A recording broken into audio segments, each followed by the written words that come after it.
Hey humans, it's Hannah. Welcome back to the second channel where we read your personal scary stories and I react to them live right here. If you want to submit your own scary stories, the details will always be down below in the description is what I meant to say. Just a reminder that for any new stories, it is very helpful if I have a TLDR either at the beginning or the end of the story. So it helps me organize them within various videos so we get a good balance of paranormal, non-paranormal, length of story, everything like that. Before we start, I just want to apologize if you hear a lawnmower in the background. Hopefully my mic is good enough. I have the best mic all the YouTubers have, so hopefully that helps. But if you hear lawn mowing in the background, I'm really sorry. I live in a rental, can't control when the landscapers come, and they always seem to come when I'm filming. Like that just also, it's just the way life works. So, all right, we're gonna get right into it. Let's start with story 1 today. This story starts, "Hi Hannah, I love your videos, your style, your whole vibe. I never miss an episode on both channels and I always look forward to your videos." Thank you. You're so sweet. You guys are, I say this all the time, but you guys are so nice. Okay, I've emailed you before, but I realized I titled it incorrectly both times, so you probably never got them. Just in case, this is a whole new story.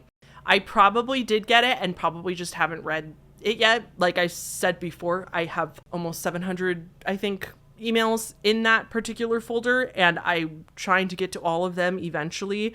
But if you titled it incorrectly, if you didn't put scary story in the title, that's just to filter it into the correct folder. If I get it in my, it's not that I won't get it, it just gets filtered into my main like business folder where my management company is emailing me and stuff. So I'll just move it into the scary story folder if you label it incorrectly. It's really no big deal. It's just very, very helpful to have it just get automatically filtered into that folder. So no big deal, but I am reading this story and hopefully someday I'll get to the other stories that you sent me. So anyway, okay. It is not necessarily one story, more like a bunch of small happenings and how I figured out that they are connected. Kind of long, and there is a too long didn't read at the end if that helps you. It does. Thank you. Also, feel free to use my stage name, Kitsune.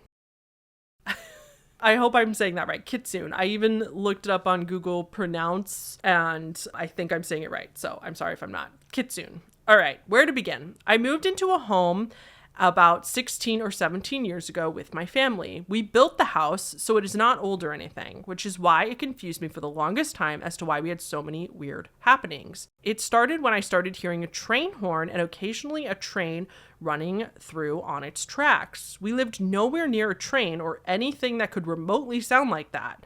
From there, we continuously saw shadows, mists, heard banging or yelling in the distance. Take note, we live outside of town where there are mostly canals and farmland. Didn't think much of it, just tricks of the mind, right? I'm not so sure. I'll give some example instances. There was one time in the recent past that my 2 huskies were going frantic one night. If you know huskies, you know that they are boisterous. Yes, I do know. I am familiar. However, mine for some weird reason aren't talkative. They never bark unless they are on high alert. This concerned me, so I went outside to check. I saw a small fog around basically my yard, and the moment I stepped out of the garage and onto the driveway, it very quickly dissipated. My dogs are still concerned and looking into the distance at something. Eventually, they calmed down for the night. Red flag. Dogs, I swear, dogs and cats can see things. Like if there was something there, there was something there. It might have just been something out of place that they were barking at. Like my dog barks at balls that she sees in the distance all the time. If a kid leaves their soccer ball in the middle of the grass or something, she freaks out because she can't tell if it's a monster. But there's always something there. They never bark for no reason. Another instance, my mom and I saw a man standing in her bedroom. He was tall, not crazily tall, but a decent height. He had on some sort of wool or flannel jacket and a military hat. He seemed to be staring into the other room before we tried to get closer, and he just kind of blended into the surroundings and disappeared. Lastly, a recent issue we've had is an overwhelming feeling of no energy. My whole family have been experiencing it for about 3 years. I feel like our energy and healthiness has been sucked from us slowly and has been a major struggle for all of us. We've been pretty short-tempered as well. From here, we've tried to test for CO2 poisoning, good, mold poisoning, bad air quality, EMF, even radiation.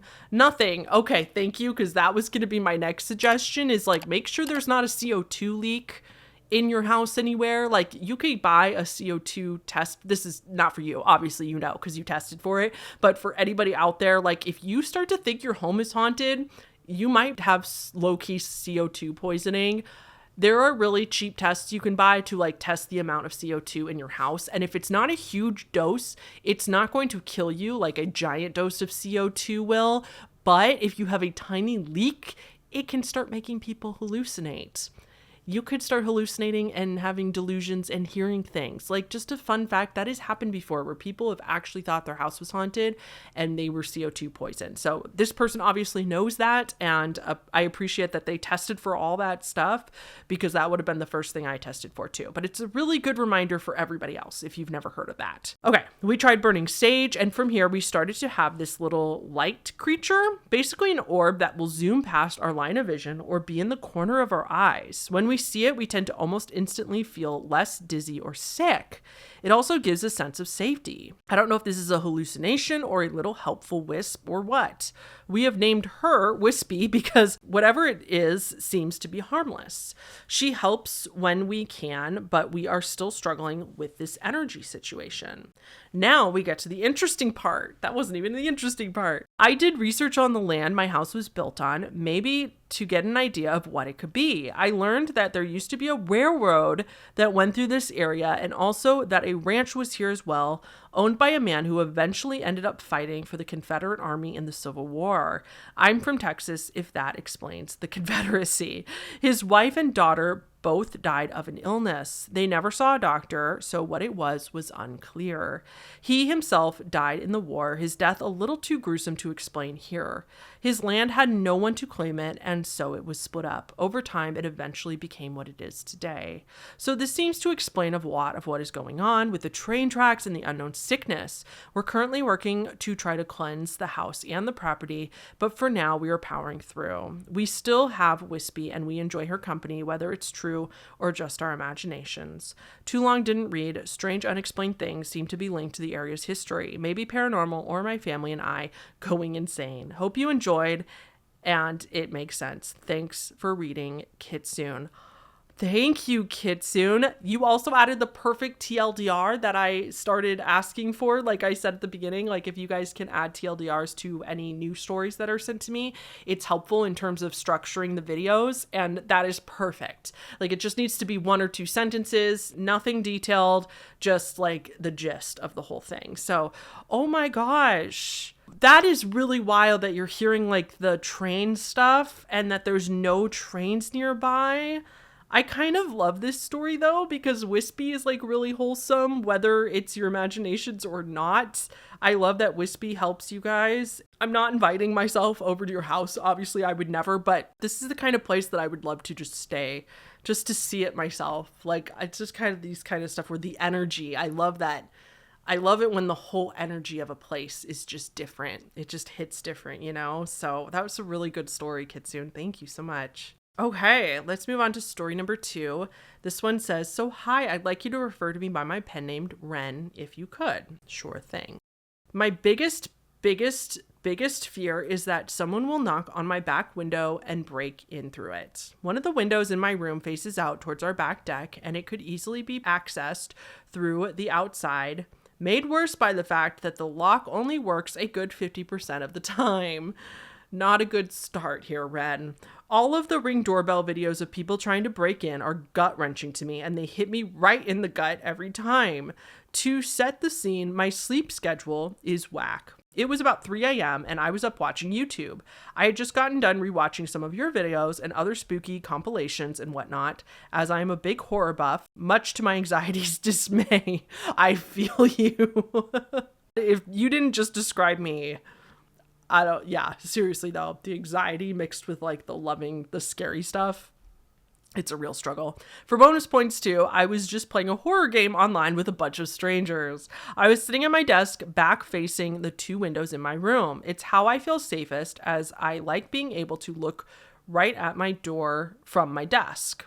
I hear something start knocking at my door. Knock, knock, knock, knock, knock. Not like a little tap tap or the less coordinated sounds of rain. It had just started storming earlier that day. I froze up and waited for it to happen again to see if it was just my brain being weird. It happened again. I jump up and run down the hall. My bedroom is at the end of the hall, and go to my parents' room. I freeze up again and try to decide between going to my parents, who are pretty heavy sleepers, or getting one of my brothers. I hear the knock again and say goodbye to all logic. I try to get into my parents' room, but it's locked, and knock on it quietly. My mom wakes up and asks me what's going on. I tell her that something is knocking at my window. She's just as confused and freaked out as I am. She tries to console me since I've had a panic attack at this point when she hears the knocking too. She quickly wakes up my dad. He goes to check my windows and finds nothing, just as the doorbell at the front of our house starts ringing. My dad hears this and goes down the hall. He's going to open the front door, which leads out to our garage and breezeway, and there's another locked door at the bottom. He asks the person outside the door what they're doing. Turns out, oh God, it's my eldest brother in complete hysterics. The door at the bottom of the breezeway is a bit finicky with the locks. Sometimes it locks easy peasy, sometimes it doesn't. My brother had gone out just in his underwear and a pajama shirt to let a mouse out of a trap. Oh, thank you for not killing the mouse. And the door shut behind him and locked. While he was outside trying to knock on my door and get someone to let him back in, I was on the inside having a panic attack, thinking I was going to be murdered. So yeah, in the end, everything was okay, and everyone in my house is safe now. My brother and his girlfriend didn't even wake up during the whole thing. Pretty funny after the fact, was not funny in the moment. Plus, my cat now gets to be the designated mouse trapper in the house. Thanks for reading my story. I love all the topics you cover and how you can logically look at a situation. Hearing you debunk spooky videos helps soothe my anxiety a lot. And that's from Ren. Ren, oh my gosh. I actually do like stories about that, like that, where it turns out to be a logical explanation. I don't know how many of you guys listen to the podcast Radio Rental. Every now and then there's a story very similar to this where the setup is really terrifying and then the answer, it is something logical and actually not as scary. And I'm on the subreddit for Radio Rental a lot, and a lot of people really hate those stories, but I personally think they're kind of cool. Like, I do find it interesting that you were so terrified, but like, I love it when there is like, you can get that big rush of relief just knowing that it wasn't what you thought it was and everything. Especially, it didn't help that you were already terrified of somebody coming in through your window. Like, that was your biggest fear. Your brother must not have known that, or he was so panicked that he wasn't thinking straight at the time, because can you imagine like your worst fear and you think that it's coming to life? Like, yeah, you would react first and ask questions later. Like, I totally get that. Oh my gosh. Okay. Now we are going to move on to story number 3 for today. This one goes, "Hi Hannah, I love your videos and have been watching you for quite a while. I thought I'd share a scary story from my childhood and I'd like to remain anonymous." Thank you so much for watching the channel. That's so nice. Okay, so for some context, before I go into the story, I was a major tomboy as a kid. I hated anything girly, pink, etc. My interests were typically masculine. I loved dinosaurs, Pokemon, Godzilla, boyish clothes. I was so tomboyish that I refused to wear dresses or anything remotely girly. I think I was about 8. It was my birthday and I had visited my auntie and had gotten a present from her. It was a Barbie doll. On the outside, I pretended like I liked it and I tried to seem grateful, though on the inside, I was absolutely furious. Everyone knew I loved dinosaurs in particular, as they were my special interest. I'm on the spectrum, and they are still my special interest to this day, in fact. When I got home, I angrily tortured the Barbie, getting out my dinosaur figures and pretending they mauled her and ripped her head off. I was so incredibly angry, and I was sick of the stereotypes that all little girls enjoyed Barbies. I'm only laughing because it's so cute that you were like, "Fuck you, Barbie," and you started destroying her. I don't think that the situation is funny. Like, I know it's not. I'm sure her intentions were good. hopefully her intentions were good. But also, like, if she knows that you don't like that kind of stuff, I hate it when people force the gender stereotypes on children. Like, childhood is such an important developmental time, and it's like all genders should discover both masculine and feminine things, you know? It's like, not that like you should be forced to explore feminine things, but if you like masculine things, that should be just fine. Just like as little kid boys want to play with Barbies, or if they want to dress up in a dress, like literally who cares? That's part of you finding your own identity. It doesn't mean one thing or another about you later in life. And so what if it does? But like, it honestly, I don't think it does. But not that it matters if it, I want to be very clear that it doesn't mean that it matters even if it does say something about you older. Like, no matter how you turn out, you are who you are. It feels to me, again, I don't know what her intentions are, but if everybody knew that you didn't like that stuff, it feels very much like she was trying to force it on you. That like, your grandma was like, well, she's a little girl. Maybe she will like it if I get her something and she starts playing with it. Then she'll like go towards the more feminine stuff, and then she'll be more correct in what she's doing. So that's so mean. And honestly, grandma deserved to have her toy destroyed, because that was just not a nice thing to do. And since when, like, oh, okay, sorry. I don't want to get too much on a tangent. I just think it's so, like, dinosaurs are also, like, a universally liked thing by all kids. Like, I've never met a little boy or a little girl who didn't like dinosaurs. Like, that's so stupid. Stereotypes are stupid. Okay, I'm going to move on because I'm going to get too lost in the plot here. Oh, I'm sorry. And it was your auntie, not your grandmother. I'm so sorry. I meant your aunt. Okay, moving on. After the torture of this Barbie doll, I threw her in my closet and forgot about her. A few months later, me and my little brother, who was around 6 at the time, were playing in my room with our toys. It was nighttime and late for kids' standards. While we were playing, I saw that he was looking at something behind me on the shelves. He then said, "There's a Barbie doll walking on the shelf." I remember feeling chills, and I looked behind me, and since my room was pretty dim, I couldn't really see anything. I remember getting mad at him and telling him to stop lying. I remember that he looked scared though, given that he was 6 and he could have been using his imagination, but he looked terrified. I got scared myself, and we eventually both ran into his room. The weird thing is, he never knew that I had a Barbie doll. As I mentioned before, I dumped it into the closet and never used it while we were playing. I never even showed him it, as I felt embarrassed that I had something girly and pink. To this day, I still have no idea what he saw or if he even saw anything. But if my Barbie doll was somehow walking across the shelf, I have a feeling that she wanted to get some revenge. That night, it was so hard to sleep. I remember glancing at my shelf and I was terrified. To this day, Barbie dolls still give me the creeps. LOL. Oh my gosh. You're anonymous, right? Yes, anonymous. That's so weird. Oh, I have no explanation for that. I'm not saying the Barbie's haunted. Like, who knows, like, what he saw. He was 6. Maybe it, like, slid down a sloped shelf or something, or it fell off of something else, or it just, like, shifted in the closet, and he was surprised that you had a Barbie at all, so he was just trying to be like, why is there a Barbie in your closet? Like, that's all I can think of, because that's terrifying. I have a scary story from when I was a kid with the Barbie. When my sister and I were playing in the living room, I remember this clear as day.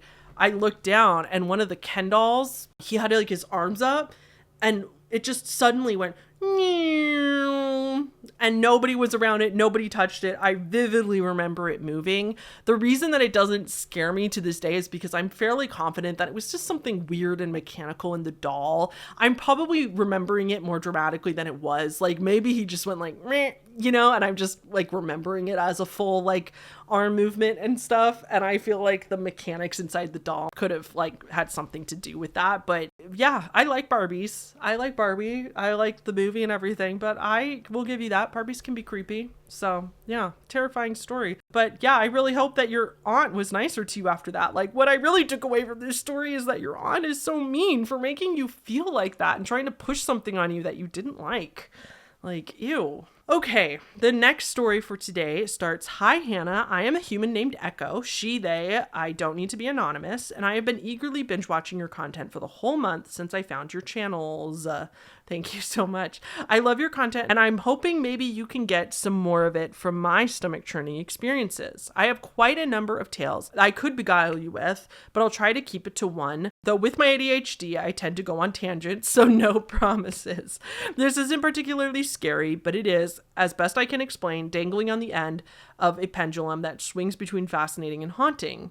Trigger warning for mentions of CSA." So trigger warning for everybody going into this story. And if, as a reminder, if you don't know, CSA means childhood sexual abuse. Just FYI, you can move on to the next story if you don't want to hear any mentions of that. There's a few things you need to know to give a larger context. First, I was raised in a strict fundamentalist religious household, yet have always been the more skeptical type, a trait of mine that has grown over the years, but at this time was dampened in certain regards by my religious indoctrination. I've always had good instincts, though I was taught through a number of circumstances to write them off. I'm in my 20s now, and that has bitten me in the ass more times than I can count. My parents divorced when I was very young, and my mother had primary custody, with us having summer and alternating holidays with my father. My relationship with my father is difficult to describe, but because it's important to at least try and explain it, I'll do my best. My mother was always closer with my older sister while I was growing up, meaning that I ended up being closer with my father. In a lot of ways, he was a good man. He had a rough childhood and never had a good role model, so parenthood was hard for him, but he did his best. He always tried to keep us entertained and would encourage our curiosity and exploration. He was the more permissive parent too, and I liked to spoil my sister and I with a weekly trip to the bookstore and Scooby-Doo gummies. Then there were some things that were just quintessentially him, including one time when I was 5 or 6 years old that he gave me a glass of wine telling me that it was grape juice, and I downed it excitedly only to be disgusted and break out with simmering red hives all over my body. I always felt very close to my dad, and I still have a lot of love and empathy for him. Wait, you just got high? Did you not get massively drunk as a 5 or 6-year-old drinking an entire glass of wine? Wait, I want to know the rest of that story. Oh my gosh. That being said, everyone has their dark spots, and his darkness was something that occluded his bright smile, humor, and demeanor fairly regularly. He was a serial cheater, and he sexually abused me when we visited him after the divorce, particularly because my sister wanted nothing to do with him, and we were often left alone. But in the end, I still loved him, and I prefer not to speak ill of the dead. Oh my gosh. Okay, that's really heavy. I wasn't expecting the way you were first describing him. I was not expecting it to go that direction. I was expecting the trigger warning to involve some other potential man in your life. So, okay, sorry. I'm a little bit taken aback just because that's not the way I expected the story to go. First of all, I'm so sorry that happened to you. I know that would make a very, very complicated relationship with your dad and probably very traumatizing. However, I don't want to speak ill of him either because you're not speaking ill of him and I don't know him. He's your dad. I don't want to tell a victim. I mean, sorry, but you probably recognize that you were a victim of CSA. But I also, just for other people listening, I don't want to tell a victim how to be a victim, if that makes sense. Didn't experience that. I was very lucky that I had very loving, open, respectful parents that never hurt me in either way, sexually or emotionally or physically. And so I don't want to tell a victim how they should react in this situation. And I kind of implore you all to not do the same in the comments. I just think that's something that this person would need to talk to a therapist and their loved ones about.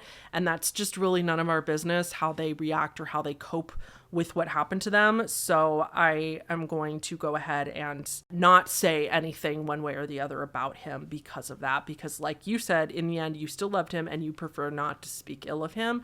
So I'm going to respect that for you as well. So in spite of my own opinions about him, just from what I've read. Okay. Moving on. The summer my mother married my stepdad was the summer I turned 8, and one of the most striking memories of the time was sitting with our landline pressed to my cheek, the foreign oppression of humidity making the plastic stick to my skin. My sister had just handed me the phone with a terse, "It's Dad," then stomped her way inside and slammed the door, making the windows rattle. I didn't know what to expect when I said hello, but there was no tension of bubbling anger in his voice. Instead, he sounded very tired. That wasn't strange. He'd been sick with pneumonia in both lungs and had been in the hospital for a few days by this point, with plans to release him soon. I complained to him about the fact that my mom had been keeping our cat outside when he didn't know the area and he'd run off without knowing how to get home, and I told him about all the books that I was reading and how excited I was to start the 4th grade at my new school. That's about when he cut me off, quieting me down with such desperate urgency that I froze. That was when he told me that the lung scans had shown some oddities and that they determined that he had cancer. So by the time I was entering the 6th grade and he was entering hospice, the idea that he was going to die wasn't new to me. Things had gone well for 2 years, up until they took the sharp dip that summer and we were sent home early. I missed my first day of 6th grade to fly to Arizona to say our goodbyes. By the beginning of October, he was getting end-of-life care and could barely open his eyes or speak. I was still trying to accept that, and it wasn't helped by the fact that I was the only one he could respond to. I think because my sister didn't want to talk to him much, and he could signal weakly to the people around him, but with me on the opposite side of the country, we had to speak. I prayed constantly for him, for his soul, hoping that I could save his aesthetic soul. That's not what that said. Atheistic. Oh my gosh, that's embarrassing. I prayed constantly for him, for his soul, hoping that I could save his atheistic soul with enough begging.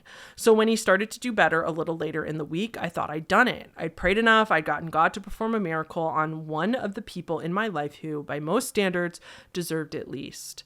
I was sleeping soundly night after night rather than laying awake praying because my father was going to be okay, and all of this would be a bad memory. Then one night I couldn't. Sleep eluded me so violently that I could barely stand to close my eyes. There was a tightness in my chest, a horrible sinking fear, and I thrashed in bed for 3 hours, sweating and nauseous, my body weak and trembling, occasionally bursting into hot, uncontrollable tears that only worsened my unsteadiness. It was a sickening feeling that made my hands and legs go numb, my eyelids chapped and aching from crying. Underneath it all, I still had this nagging urge to call my father's caretaker, but I didn't want to wake her up if she was asleep. I held on to this polite anxiety until I couldn't bear the suffocating tightness of my own skin anymore and broke down, texting her on my old flip phone keyboard. By the time I sent her the message asking how my father was doing, I felt strangely at peace and silently scolding myself for putting it off so long as I set the phone back down and rolled over to go to sleep.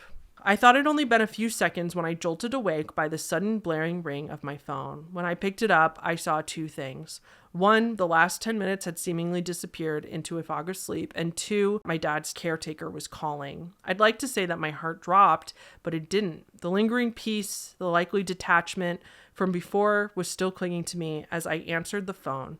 No, the sinking feeling came then when she apologized for calling so late, but she didn't feel right telling me over text that my father was gone. I was the first one aside from her and the hospital staff who knew. I didn't think people make words that describe the feeling that collided with me in that moment. I don't think I've ever heard anything that could come close. And of course, my father's curiosity took the lead, the one instinct in me that flourished, and all I could say was, "What?" I sat in my bed in the dark, staring down at my twisted up comforter, as blank, breathless, and motionless as an unmarked grave, while she explained that about 3 hours earlier, his heart had stopped and they managed to revive him. Still, over the course of the next few hours, his life signs were weakening until at last he died.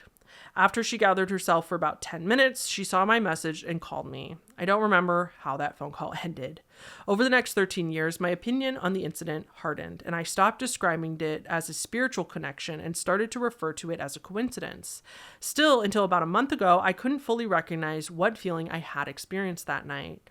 However, in January, I was at my parents' house watching after our dogs while they were on vacation.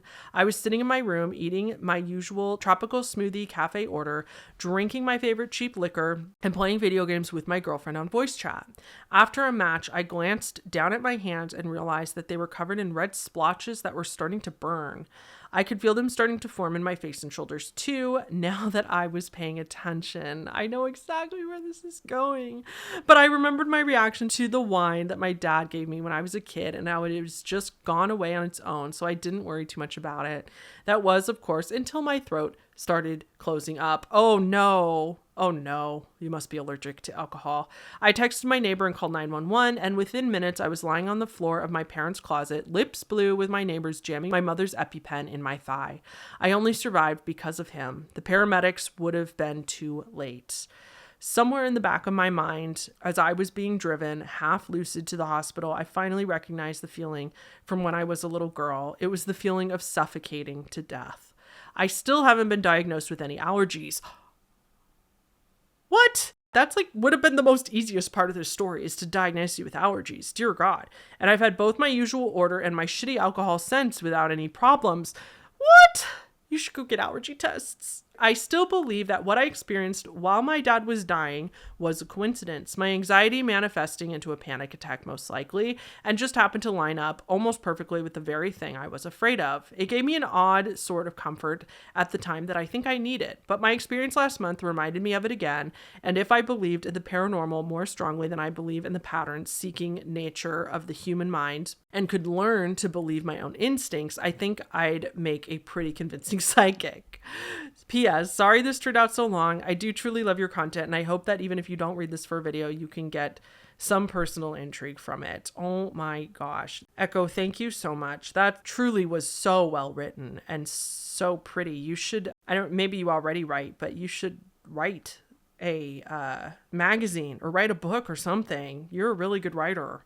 Sorry, I'm just kind of in awe of how beautiful that story was. It was really long and very complicated. And I think also what a lot of us experience with people in our lives that we have complicated relationships with, and that we have to grapple with the fact that we still love a person in spite of what they have or haven't done. And I think that was really, really beautifully expressed in this story. And I'm just I'm so sorry that you had to go through some of the trauma. I think if you think if it was a coincidence, just the way if you didn't think it was coincidence, I would believe you. I think the person that tells the story knows best. I don't think it's even a paranormal or supernatural phenomenon. I think it's simply just a human phenomenon that we do feel things from our loved ones when they're away. I've just heard so many stories of moms in particular that will wake up in the middle of the night, in a sweat suddenly, and they find out later that it was the moment that something bad happened to their kid, that their kid got in a car accident or overdosed or something along those lines. And I just think, I wasn't there. I don't know if this is coincidence or not, but honestly, I wouldn't put it past you to have had that panic attack in a moment where this was happening because your subconscious knew, and was trying to tell you to text his caregiver. I'm not saying one way or the other. I'm just saying it wouldn't surprise me. But yeah, I'm just oh man, thank you so much for sending that story. And I would love to hear more stories from you, because that was a really, really, really enjoyable read. And it very much touched me in a way that was just a very relatable. I think a lot of us have experienced a complicated relationship with a loved one, have experienced a feeling, and then that feeling turns out to be valid and true, and then people have experienced all that. The only thing else I got to tell you is go get allergy tests. You need allergy tests. I've had them a million times because I have a bunch of food allergies. Get those, maybe you already did, but get those little pokey tests where they poke your arm with different things to see if what you're allergic to, and they might be able to diagnose you with that. Because if you've had 2 allergic reactions to alcohol, I know you said you've had it since, but I would get tested, or at least even if you don't get tested, can you get some EpiPens? Because obviously you need to have EpiPens on you at all times, because your allergies are not only scary, but they're very unpredictable.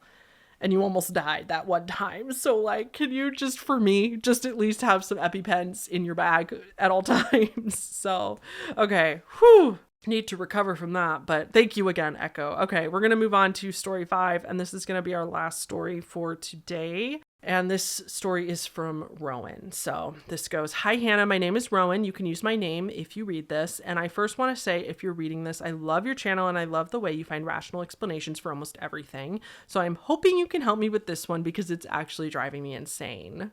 Oh, yay. It's I want your opinions on this. And I'm sure that extends to the comments too. So if you guys want to share your opinions down below, I'm sure Rowan would appreciate it. So for some context, I first got my driver's license 2 years ago when I was 16. I never once lost it or needed to replace it. I only had one.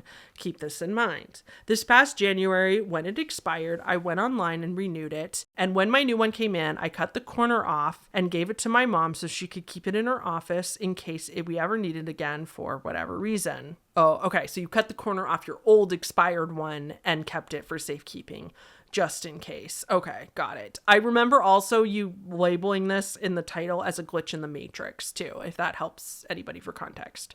Okay, so that brings me to this morning as of writing this. I woke up this morning, took my brothers to school, and came back to get myself ready. I almost immediately noticed that my ID was sitting on my dresser. I picked it up, saw that there was no cut on the corner, and I just assumed that I had taken it out of my wallet and just forgot. Before I left, I grabbed it to put in my wallet, but then lo and behold, my ID was already in my wallet. Confused, I double-checked the ID and I noticed the expiration date said 2024. It was my old ID, except it wasn't clipped. I shrugged it off and assumed that maybe I just thought I had clipped it and went on with my day. Tonight at dinner, I randomly thought of it and decided to ask my mom if she remembered it being clipped, and she looked at me and said, "Yes, we clipped it." Now my head was hurting, so I went to retrieve the ID, brought it back to my mom, looked at it like I had brought her... And my mom looked at it like I had brought her a dead rat. She pointed to the exact corner and I remembered it being clipped and said, "We clipped it right there." She never ordered a replacement card for any reason, and I only received one to begin with, so there obviously wasn't a second card. We even looked in my room and in the office for one to try to see if we were just going crazy, but neither one of us found one. We both remember it being clipped in the exact same corner, and I must have double checked every little detail on that card a million times, but it's the same card. At this point, my only explanation is that the IDs are made out of hair and simply grow back when you cut them, because I genuinely have zero clue what is going on here and it's making my brain hurt. I can normally figure out a rational explanation for things, but I know for a fact we clipped the card, and I know 100% that we never order a replacement, so I'm truly at a loss, and I'm very curious to know your thoughts and if you have a possible explanation for this. I'm graduating high school this month, and your channel really got me through these past few months. Thank you for being my study background noise these past 4 years. Oh my gosh. Rowan, congratulations on graduating high school. I don't know what you're going to go off to do, but it's going to be amazing. And graduation is such a special time. It's so fun. That might just be me because I love being the center of attention. Hello, I'm a YouTuber, but it is fun to have the parties and with your friends and have your parents and loved ones around you give you a bunch of money and stuff like that, hopefully to help you off with college or whatever you're about to do. So congrats on that. As for your story, I have no idea. I'm so sorry. I have no idea. That is so weird. The thing that's really tripping me up, of course, is that your mom knew it too, and that your mom was also what the heck? You should make a TikTok with you and your mom. I bet you'd go viral. Having your mom in there to vouch for the fact that it was clipped would be very, very important. The only hard part is that, obviously block out all your personal information on your driver's license. Literally the only explanation that I could come up with is that somebody else in your life. Yeah, no, that doesn't make any sense either. That's what I was just thinking is maybe your brother or something sent another ID, or they saw you do that. And so they took the ID and the clipped part off and very carefully glued it back together and then put it on your dresser to mess with you. But that doesn't make any sense. Why? First of all, I don't even think your brother was there when you clipped it, so he wouldn't have known, or your dad for that matter, if your dad's in the picture. I don't know your whole family dynamics, but the only other thing I could think of is that somebody sent you a second driver's license and you didn't realize it, or that your brother got the mail and there was another driver's license in there, and so he put it on your dresser to mess with you or just put it on your dresser because he thought it was yours and he was like, here you go. But that doesn't make any sense because those are state government IDs. They don't want people to have multiple IDs because you could easily give it to somebody for it to be their fake ID as a real ID. Like, they're really careful about that. They don't want people to have IDs that are not valid or have a multiple ID because, like I said, you could give it to somebody young and they could pretend to be you. Oh my, I don't know. I couldn't tell ya. That is weird. I have no ideas for you. Maybe people in the comments will have another good idea, or if like your mom and I were having like a mass hallucination or something. But if you have no history of that, that would, no folie à deux. That doesn't make any sense either. So I'm so sorry I'm not of more help, but that is so strange. So yeah, Rowan, I'm so sorry. Thanks for the story though. That's a really good one to leave everybody off with so that people can help Rowan in the comments if anybody in the comments has any ideas for them. All right, guys, that's going to be it for today's video. Thank you guys so much for watching. Don't forget to like the video to help out and support the channel. Free, easy way to support the channel. And also, I like to like videos if I'm binging them because then I know which ones I've already watched. I do that with like the Do We Know Them podcast. Like, I always make sure to like it and I wait till I've watched the whole thing so that when I go back, I know like I've already listened to that episode. So I'm just saying it really helps you out and then it helps me out and it's great. And subscribe if you haven't already. If you keep watching these videos and you're not subscribed, what are you doing? Subscribe to the channel. Let's get us to 20,000 subscribers soon here. So, okay. Thank you guys, and I will see you all in the next one. Okay, bye.